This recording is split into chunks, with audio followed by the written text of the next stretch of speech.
Good morning, everyone.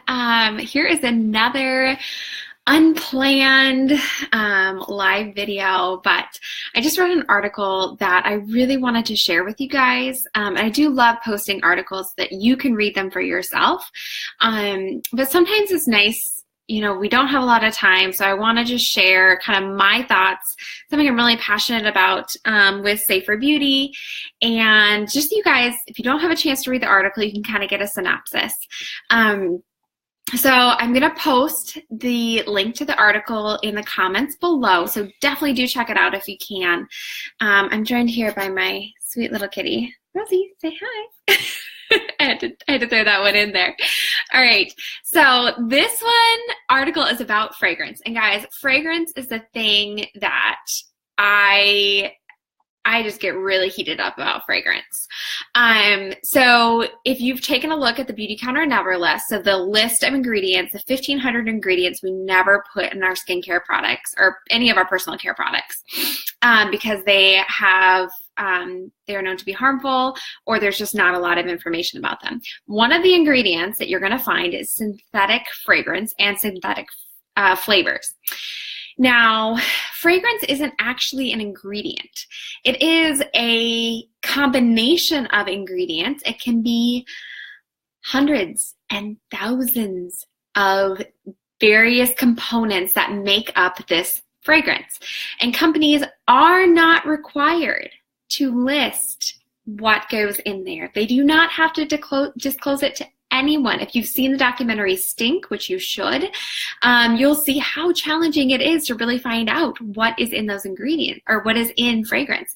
Actually, my dad, he reached out to a company where he was getting cologne and perfume, and he asked them, what is in your product? Now, I'm someone who says don't wear perfume, don't wear cologne. There are some safer, I don't want to say fragrance, there's some safer scents that you can get, and I have some recommendations for that as well. But I would say regular cologne or perfume, it's fragrance. That's pretty much what it is, and maybe some other fillers as well. So my dad reached out to this company, and they didn't disclose what was in it, which makes sense because that's a proprietary, their proprietary blend. But then that means they can be putting anything in there. And something that is often found are a common, actually it's 72%. That's what the article said. 72% of fragrances contain phthalates. Now, phthalates are not a good ingredient. I have a list here of what, sorry guys, I didn't really plan it super far in advance. But phthalates, they are linked to diabetes, obesity, liver and breast cancer, hormone disruption affecting fertility and development, as well as ADHD and autism in the first and third trimester of prenatal exposure. So phthalates are not good. And they're not just found in fragrance, but they're often found in fragrance because it is a preservative and it helps prolong the scent and keep it staying on. So 95% or 72% contain phthalates. 95% of synthetic chemicals used in fragrance recipes are derived from petrochemicals. Petrochemicals can cause cancer, birth defects, and nervous system disorders, asthma, and allergies. So we've seen a rise of all of these things that I'm talking about. Autism, ADHD, cancer, especially breast cancer, diabetes. I mean, all these different things, and even birth defects and such. So, fragrance it's really not a good ingredient. And I know, we all love things that smell good. I love things that smell good. And I've had to find some alternatives. And we're also just inundated. And this article really talks about where all the exposure that we get to artificial fragrances and how it really is like the secondhand smoke, especially here in the US, and smoking isn't, necessarily all around us. I grew up in Russia and Moscow, and smoking is allowed everywhere and anywhere. So I definitely experienced some secondhand smoke. But fragrance is just as bad for our long-term health, and we're exposed to it everywhere. Now, when I say fragrance, I'm not just talking about your perfume. I'm talking about what's in your shampoo, what's in your laundry detergent, what's in your dryer sheets, your scented candles, air fresheners, car fresheners, hand wash, scented, what am I thinking of? Hand sanitizer, potpourri, and the list goes on and on and on. And if you think about it, let's say you you use a scented or a shampoo with fragrance in it, and then you put on a lotion with fragrance in it, and then you have a car freshener in your car, and then you go to bed and you washed your sheets with a heavily fragranced laundry detergent, and your clothes. I mean, you are constantly being exposed to harmful artificial fragrances. Since we have cut out those in our life in the last year and a half or so, I have become extremely sensitive to artificial fragrances. We take a lot of Ubers and Lyfts here in the city, and I feel like all of them contain that car freshener, and I literally get out of the car and I just feel sick. And like laundry detergents, and if I'm in someone else's house that has like a pretty conventional one, I cannot, I can smell it and it's just overpowering. Or even the other day I was sitting in church and someone next to me was wearing perfume, and I just I was like, oh, this is a little overpowering.